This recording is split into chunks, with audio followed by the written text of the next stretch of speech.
우리에게 주신 하나님의 말씀은 구약성경 잠언 15장 13절부터 17절까지 말씀입니다. 마음의 즐거움은 얼굴을 빛나게 하여도 마음의 근심은 심령을 상하게 하느니라. 명철한 자의 마음은 지식을 요구하고 미련한 자의 입은 미련한 것을 즐기느니라. 고난받는 자는 그 날이 다 험악하나 마음이 즐거운 자는 항상 잔치하느니라. 가산이 적어도 여호와를 경외하는 것이 크게 부하고 번뇌하는 것보다 나으니라. 채소를 먹으며 서로 사랑하는 것이 살진 소를 먹으며 서로 미워하는 것보다 나으니라.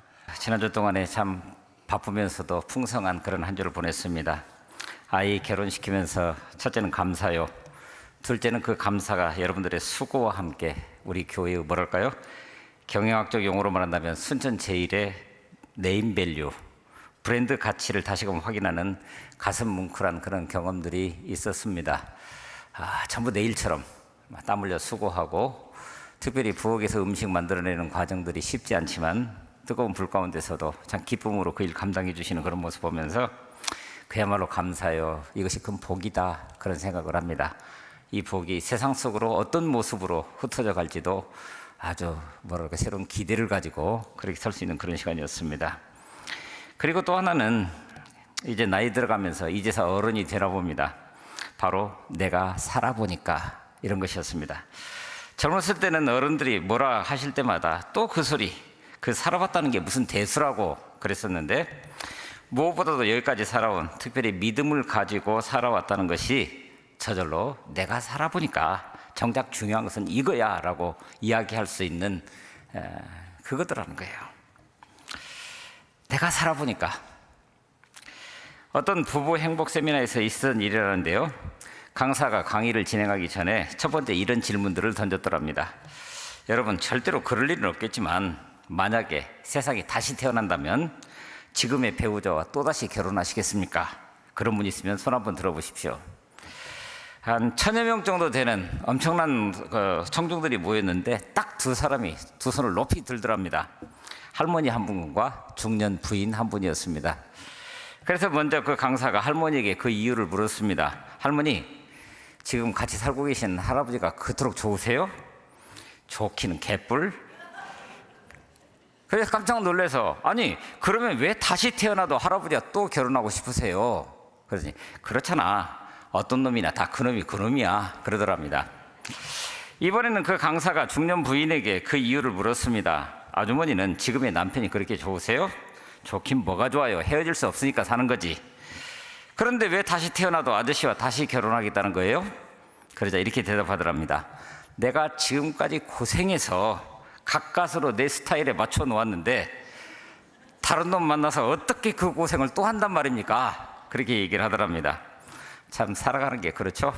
그런데 살아보니까 그렇더라는 거예요. 오늘 우리는 그런 삶을 통해서 뭔가를 꿈을 꿉니다. 그런데 우리가 살아가는 세상이 이렇게 되었으면 하는 바람은 있는데 실제는 그렇지 못한, 뭐랄까 뭔가 부조화를 보이는 세상인 것처럼 자꾸 느껴진다는 거예요. 그래서 이상향이라고 하는 단어가 있죠. 영어로는 유토피아라고 그러는데, 원래는 1516년에 바로 그 영국의 그 상황, 종교 개혁이 일어나는 그 분위기, 그런 속에서 혼란을 가져오고 있는 그런 시기를 바라보면서 영국의 사상가인 토마스 모어라고 하는 사람이 유토피아라고 하는 글을 써냄으로 해서 우리 가운데 공식적으로 알려졌다, 이렇게 얘기를 합니다.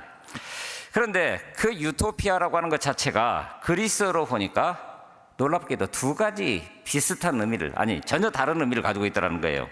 하나는 우라고 하는 그 단어가 그리스에서는 없다, 무, 그런 뜻입니다. 그리고 토피아라고 하는 것은 토포스의 복수니까 장소라고 하는 뜻입니다. 그러니까 유토피아라고 하는 것은 원 의미로 보면은 어디에도 없는 장소, 그런 뜻이랍니다. 그런데 그 영어로는 똑같은 발음을 내고 있는 헬라어에서 에우라고 하는 단어가 바로 토포스하고 만나서 다른 뜻을 가지게 됐는데, 에우라고 하는 것이, 유라고 하는 것이 좋은, 그런 뜻입니다.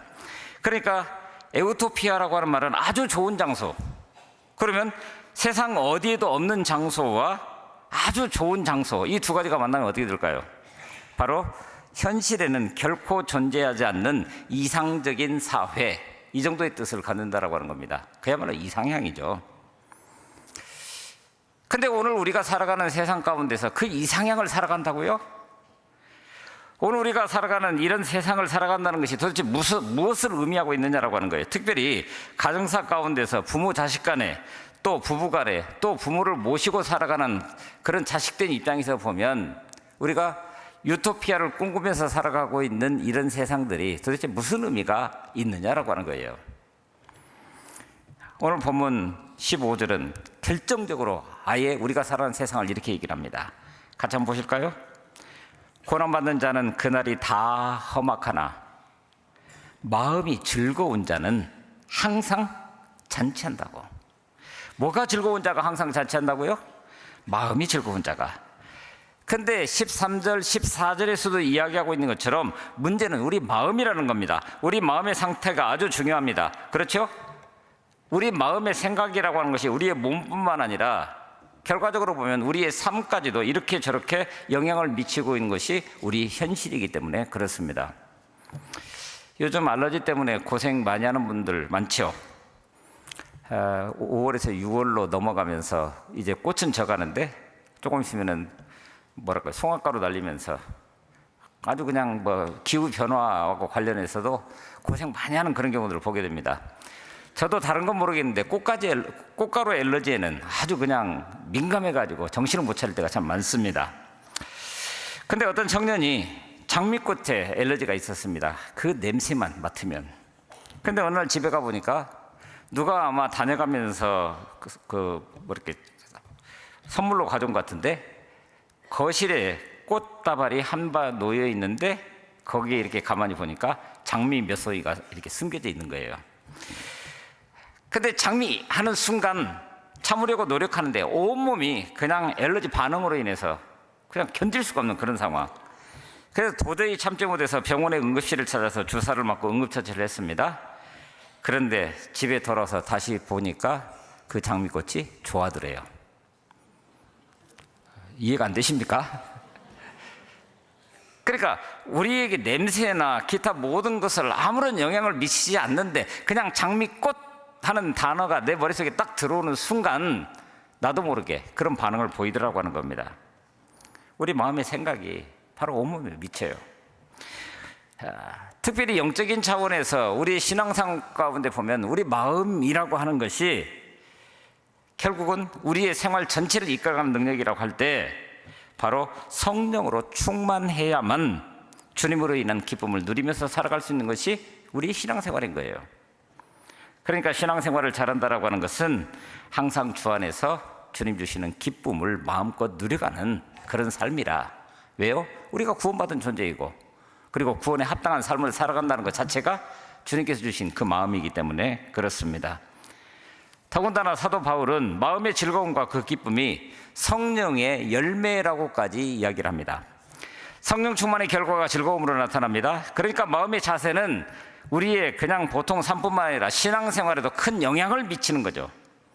그러니까 결국 우리가 어떤 마음으로 이 땅을 살아내는지, 그래서 그것이 대단히 중요한 문제라고 하는 것입니다.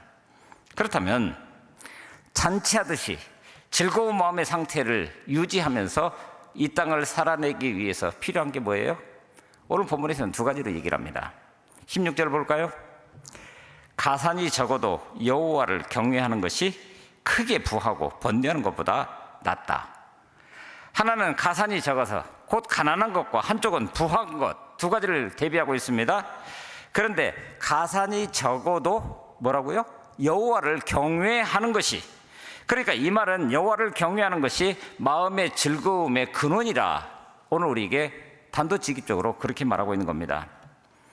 특별히 이 말씀을 보면 가산이 적은 것과 여호와를 경외하는 것이 같은 레벨에 있는 것 같아요. 등식화되어 있는 것 같아요. 그렇다면 가난한 자라야 여호와를 경외한다는 말인가요? 하나님을 경외하는 자는 반드시 가난하거나 가난해야만 하는 건가요? 그걸 말하는 건 아니죠. 다만 여호와를 경외하는 자는 우리의 상황과 형편이 어떻든 그것에 상관없이 그것을 의존하지 아니하고 하나님과의 바른 관계를 늘상 유지하는 삶을 우리에게 이야기한다는 거예요. 그러니까 우리 현실을 보면 그렇습니다. 저나 여러분들이나 흔들리는 세계 속에 살아갑니다. 지금 우리가 그렇죠. 지난 4월 27일에 갑자기 남북 대화를 시작을 하면서 기대를 가지고 뭔가 새로운 것을 볼 수가 있었는데 엊그제 갑자기 북미 회담을 취소한다라고 그러더니 어제 바쁘게 돌아다니다가 집에 와가지고 뉴스를 보니까 어제 또 만났대요. 그래서 새로운 기대를 또 지금 보고 있는 거예요. 보세요. 우리 인생이라고 하는 것이 이렇게 흔들리는 세계 속에 살아가요. 그러니 그 속에서 우리가 어떤 기준을 가지고 살아가는 것인데 그 기준이라고 하는 것이 지금 우리가 보고 있는 것처럼 그게 흔들린다라고 하는 겁니다. 그러면 속칭 10년 전에 진리였던 것이 오늘도 진리인가요? 오늘 진리였던 것이 20년, 30년 뒤에도 과연 진리일까요? 그런데 오늘 그것을 우리는 진리라고 보면서 그것을 따라서 우리 인생을 살아간단 말입니다. 그래서 오늘 우리에게 주시는 하나님의 말씀, 그것은 여호와를 경외하는 것이, 자 보십시오. 오늘 본문 잠언, 이게 언제적 이야기입니까? 적어도 솔로몬의 시대라고 한다면 BC 1000년입니다. 그러면 올해가 2018년이니까 적어도 3100년 전에 있었던 사건이에요. 근데 이 말씀이 오늘 우리가 읽어도 아멘으로 응답할 수 있을 만큼, 그렇죠? 진리잖아요. 그러니까 오늘 우리는 흔들리지 않는 세계 속에서 살아가기 위해서는 하나님의 말씀을, 하나님께서 내게 주신 말씀으로 아멘으로 응답하고 그 하나님을 경외하면서 살아가는 것, 이것이 진정한 행복을 누려갈 수 있는, 그야말로 잔치하듯이 즐거운 마음의 상태를 유지하는 첫 번째 걸음이라 그렇게 이야기를 하고 있는 겁니다. 사실 그렇죠? 잠언 8장을 읽어가다 보면 이런 말씀이 있습니다. 잠언 8장 21절에서 이는 나를 사랑하는 자가 재물을 얻어서 그 곳간에 채우게 하려 함이라고요? 오늘 우리가 바라는 것은 재물을 얻어서 내 곳간에다 채워놓고 내일을 대비하는 거예요. 그런데 하나님의 말씀은 그런 사람이 어떻게 가능하다고요? 바로 나를 사랑하는 자가, 그렇게 말합니다. 그러면서 잠언 8장 18절 19절을 보니까 부귀가 내게 있고 장구한 재물과 공의도 그렇다. 내 열매는 금이나 정금보다 나으며 내 소득은 순은보다 낫다, 그렇게 말합니다. 자, 오늘 우리가 바라는 게 뭡니까? 거기 나온 거 아니에요? 장구한 재물, 부귀, 금, 정금 또는 순은, 우리가 바라는 건 그런 것들이죠. 그런데 하나님의 말씀은 그것이 어디에 속해 있다고요? 하나님께. 그래서 나를 사랑하는 자들이 나의 사랑을 입으며 나를 간절히 찾는 자가 나를 만날 것이니라 라고 말씀하시면서 나를 사랑하는 자가 재물을 얻어서 그 곳간에 채우게 하려고 그걸 보고 계신다는 거예요. 중요한 것은 그거죠. 바로 오늘 우리가 믿음의 사람이라고 한다면 그 믿음의 대상인 하나님과 어떤 관계를 가지고 살아가느냐, 하나님과 바른 관계죠. 그래서 여기 여호와를 경외한다라고 하는 이 말, 성경 원문상에서 보니까 하나님을 무작정 무서워하는 것이 아닙니다. 경외, 그러니까 두려움을 얘기를 하는데, 그렇죠? 오늘 우리 현실적인 삶을 가만히 들여다보게 되면 성경을 읽어가다가 보면 하나님은 왠지 무서운 하나님이에요. 우리가 조금만 잘못해도 벌을 내리시거나 저주하시는 하나님 같아 보입니다. 이스라엘 백성들에게 그렇게 했잖아요. 한편으로는 백성들이 해도 너무했다 하면서도 그래도 하나님은 사랑의 하나님이시라면서 이렇게까지 자기 백성을 이방 민족에다가 팔아버리고 온갖 고통을 다 당하게 만들고 그렇게 저주를 하는 것이 맞는가? 이중 감정으로 오늘 우리는 그렇게 이야기를 한단 말입니다. 그런데 놀랍게도 오늘 하나님을 경외한다라고 하는 것은 그런 차원이 아니라 여호와 하나님의 성품을 바로 안다면, 그런 뜻입니다. 하나님이 내게 어떤 분이신가? 그렇다고 한다면 두려운 마음으로 공경하고 예배하고 복종하고 따르게 되고, 근데 자발적으로 그렇게 한다는 겁니다. 하나님만을 사랑하고 하나님만을 예배하는 마음이 있을 때 바로 그때 우리 안에 넘쳐나는 평강, 그래서 그로 인해서 넘쳐나는 경건함의 극치를 오늘 여호와를 경외한다라고 하는 단어를 가지고 우리에게 설명하고 있는 겁니다. 신명기 10장 12절부터 13절이 그렇죠? 이스라엘아, 내 하나님 여호와께서 내게 요구하는 것이 무엇이냐? 곧 내 하나님 여호와를 경외하며 그의 모든 도를 행하고 그를 사랑하며 마음을 다하고 뜻을 다하여 내 하나님 여호와를 섬기고, 그러면서 다음 한번 잘 들어보십시오.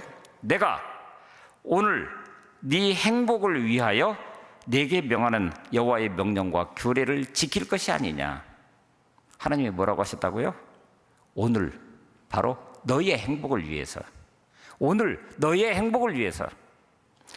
그러니까 하나님을 경외할수록 우리는 하나님의 말씀에 더 많이 순종하고 하나님만을 더욱 의지하면서 하나님께 영광을 돌리며 살아가는 것이 진정한 행복이라고. 바로 흔들리는 세계 가운데서 명확한 기준으로 우리의 앞길을 열어갈 수 있는 능력으로 하나님은 우리에게 말씀하시기 때문에 그렇다라고 하는 겁니다. 그러니까 전도서의 결론도 마찬가지 아닙니까?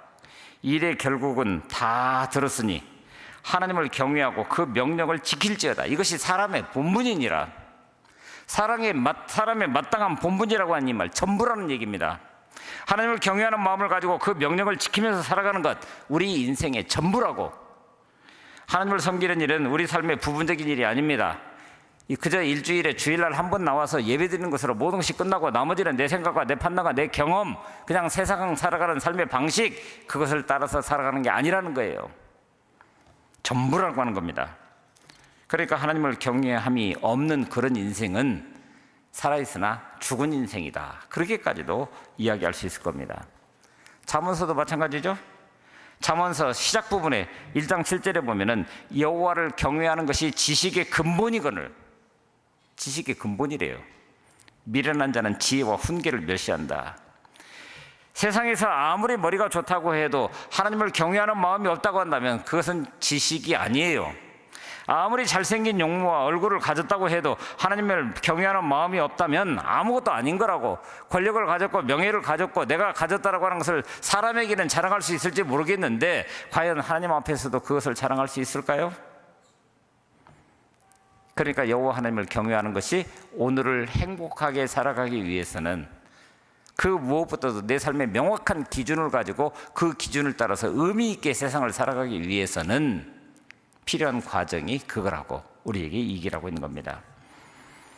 그처럼 여호와 하나님을 경외하고 났더니 그 다음에 어떻게 되었다고요? 자, 17절 말씀 보겠습니다. 채소를 먹으며 서로 사랑하는 것이 살찐 소를 먹으며 서로 미워하는 것보다 나으니라. 서로 사랑하는 것이, 서로 사랑하는 것이. 그런데 여러분, 서로 사랑하는 게 뭐죠? 사실 사랑한다고 하는 사람과 사람 사이에서 동일한 마음의 즐거움이 있는 것.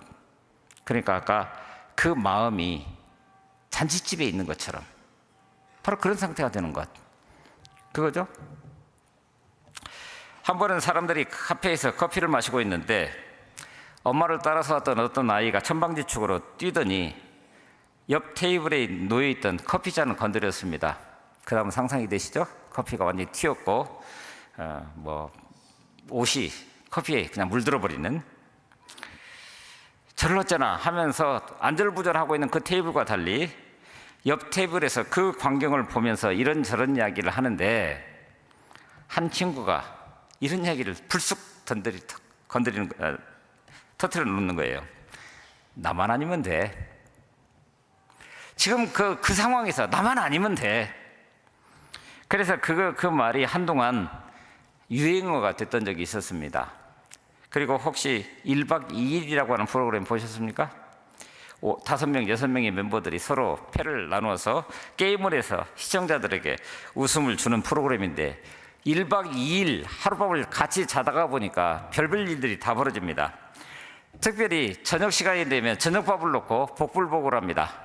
그리고 잠자리를 두고 복불복을 하죠. 근데 거기서 지면 어떻게 되죠? 그날 저녁을 쫄쫄 굶거나 잠자리도 아무리 추운 겨울에도 그저 야외에서 취침을 해야 되는 그런 상황이 벌어지는 거예요.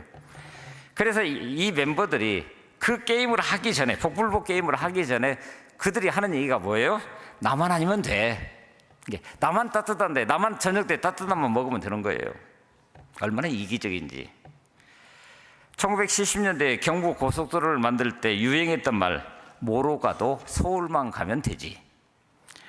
이 말은 환경이나 상황은 고려하지 않고 무조건 성과만 이뤄내면 된다라고 하는 사고방식을 있는 그대로 그렇게 표현을 했습니다.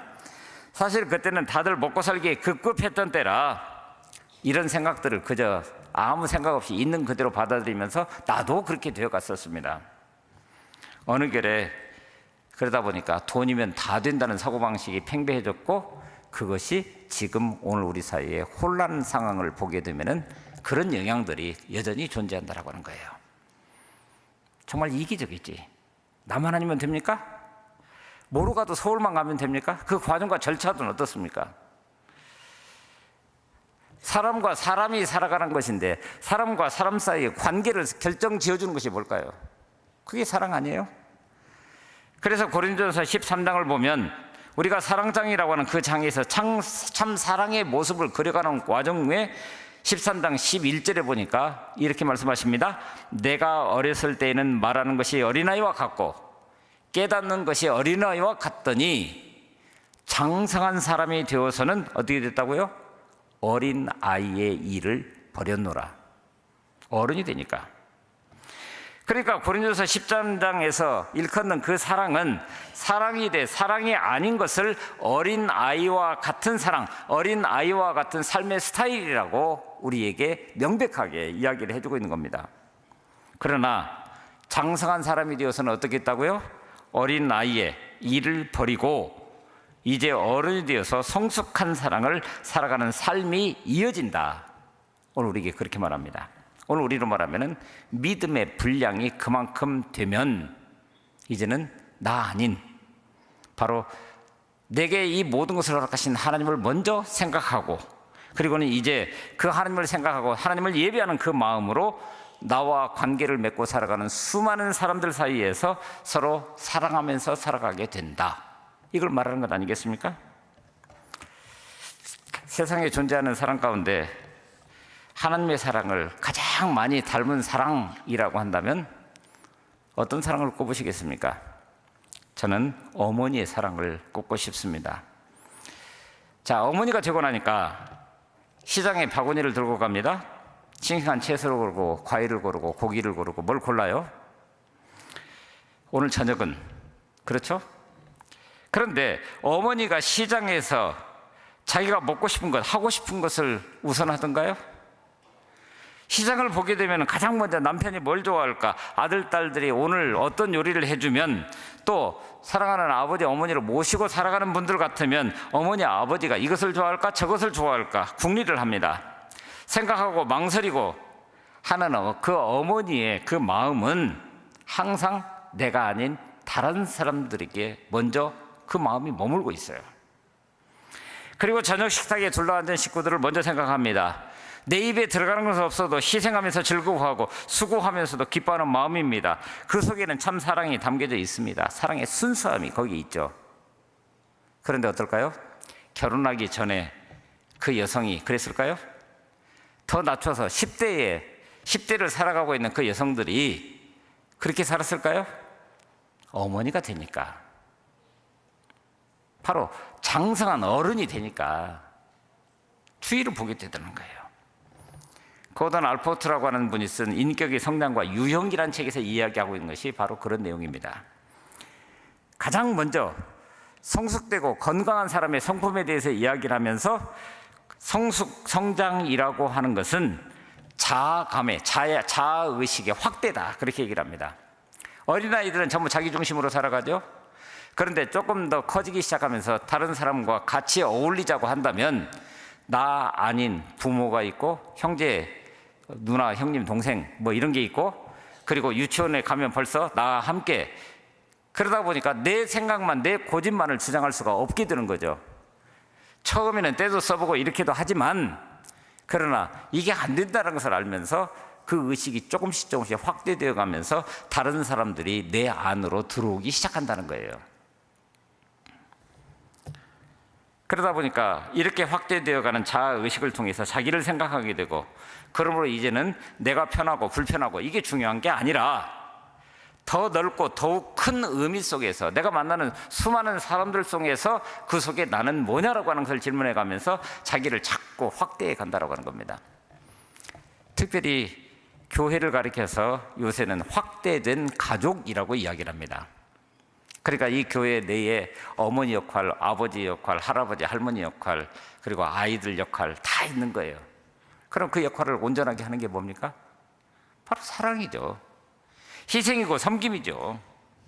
참된 사랑은 모든 이기심을 극복합니다. 사랑은 자기에게 유익하고 다른 사람들을 행복하게 만들어주는 기틀이 바로 거기서부터 시작되는 거예요. 그런데 보십시오. 하나님이 우리를 먼저 사랑해 주셨거든요. 그러므로 우리는 사랑의 삶을 살아내야 하는데, 하나님이 우리가 죄인 되었을 때, 우리가 하나님과 심지어는 원수 되었을 때에도 하나님께서는 먼저 우리를 사랑하셨다. 성경은 분명히 그렇게 얘기를 합니다. 바로 자기 아들을 내어주기까지 그렇게 사랑하셨다고. 그러니까 사실 우리 모두는 지금 여기 앉아 있어도 할 말이 없는 사람들입니다. 모두가 그 놀라운 사랑 가운데 살아왔고 지금도 살아가고 있는 거예요. 그러니 이제 어떻게 해야 됩니까? 두 어린아이가 공원에서 뛰어놀고 있습니다. 그런데 중간에 뭐가 빗겼는지 얼마 지나지 않아서 싸우기 시작합니다. 근데 그 싸움이 진행되다가 한 아이가 다른 아이에게 이렇게 말합니다. 미워, 나 너 미워. 어떻게 됐죠? 서로 등도 안 들어보고 이제 각자 놀기 시작을 합니다. 그런데 어른들 같으면 이런 극단적인 언어, 아이들 말로 미워, 나 너 미워 했으면 그것이 풀릴 때까지 시간이 어느 정도 걸릴까요? 하루, 이틀, 일주일, 어쩌면 몇 년 가는 경우도 있을 거요. 아마 관계가 해결돼서 말은 서로 나누고 있을지라도 마음에는 이미 꽁한 상태가 돼서 너 그때 그렇게 이야기를 했지, 아마 이렇게 살아갈지 모르겠습니다. 그런데 이 아이들 잠시 후에 보니까 조금 전에 나 너 미워 이런 일들이 있었는지 없었는지 다시 사이좋게 모래밭에서 흙장난하면서 사이좋게 놀고 있었습니다. 그런데 그것을 옆 벤치에 앉아서 마주 바라보고 있었던 두 어른이 이야기를 하는데 이런 이야기를 하는 거예요. 저 아이들 5분 전만 해도 서로 원수였잖아. 그랬더니 한쪽 다른 분이 이런 얘기를 합니다. 그 이유야 간단하지. 당연하잖아. 저 애들은 누가 맞고 틀린 것을 따지기보다도 둘 다 행복한 쪽을 택하는 거야. 나 너 미워? 이건 판단입니다. 그런데 판단하기 이전에 서로가 행복한 게 뭐냐라고 하는 거예요. 우리 인간사가 그렇지요? 서로가 옳고 그름을 따지면 끝이 없습니다. 이 사람 이야기를 들으면 이 사람의 말이 맞고 저 사람의 말을 들으면 저 사람의 말도 맞습니다. 서로 자기의 주장만 내세우다 보면 끝이 없습니다. 그러므로 복된 삶이라고 하는 것은 항상 옳고 그름을 따지면서 살아가기보다는, 물론 이 말은 옳고 그름을 따지지 말라는 얘기는 아닙니다. 세상이 온전케 되기 위해서는 그것도 대단히 중요합니다. 그러나 사랑으로 따지라는 거예요. 사랑으로 이해하고, 그래서 허물을 덮어주고 상대방을 높여주고 존경할 수 있고, 그러다 보니 서로 돕고 그렇게 살아가는 것이 하나님을 경외하는 사람이 서로를 사랑하면서 이 땅을 살아가는 삶의 방식이더라, 그 말입니다. 그리스도의 사랑 안에서 서로 사랑함 속에서 우리는 행복을 느끼며, 그러므로 미래의 천국을 오늘 우리가 여기서 누리고 있는 겁니다. 그런데 사실 이러한 힘은 우리의 힘만으로는 불가능합니다. 오늘은 특별히 삼위일체 주일, 바로 삼위일체 하나님이 딱 하나의 목적을 위해서 하나가 되신 사건, 바로 오늘 우리를 구원하시기 위한, 하나님은 사랑이십니다. 예수 그리스도는 그 사랑을 이 땅 가운데 우리 가운데 있는 그대로 십자가에서 보여주신 하나님의 은혜입니다. 성령 하나님은 오늘 우리로 그 사실 모든 것을 깨달아 알게 하시고, 그러므로 여기서부터 예수 믿는 사람답게 살아갈 수 있을 만한 힘과 능력과 지혜를 더하시면서, 때때로는 힘들고 어려웠을 때는 그것을 뛰어넘을 수 있는 능력으로 함께 하시고, 내일을 길 열어갈 수 있는 지혜를 우리에게 주시는 것 아니에요? 그러므로 오직 성령의 충만함 속에서만 하나님을 경외하고 또한 그 마음으로 세상을 사랑할 수 있다라고 하는 것, 이게 가능하다는 거죠. 그러므로 오늘 우리는 그저 말씀과 믿음으로 살아나갈 때에 주의 성령께서 역사하시면서 우리와 함께 하실 것을 믿음으로 고백하는 가운데 우리는 그저 주어진 범위 내에서 이것을 아름답게 살아낼 수 있으면 되는 겁니다. 하나님을 경외하고 내게 붙여주신 하나님의 사람들을 피차 사랑하면서 하늘의 기쁨을 마음껏 누려가는 우리 모두가 될 수 있기를 간절히 바랍니다.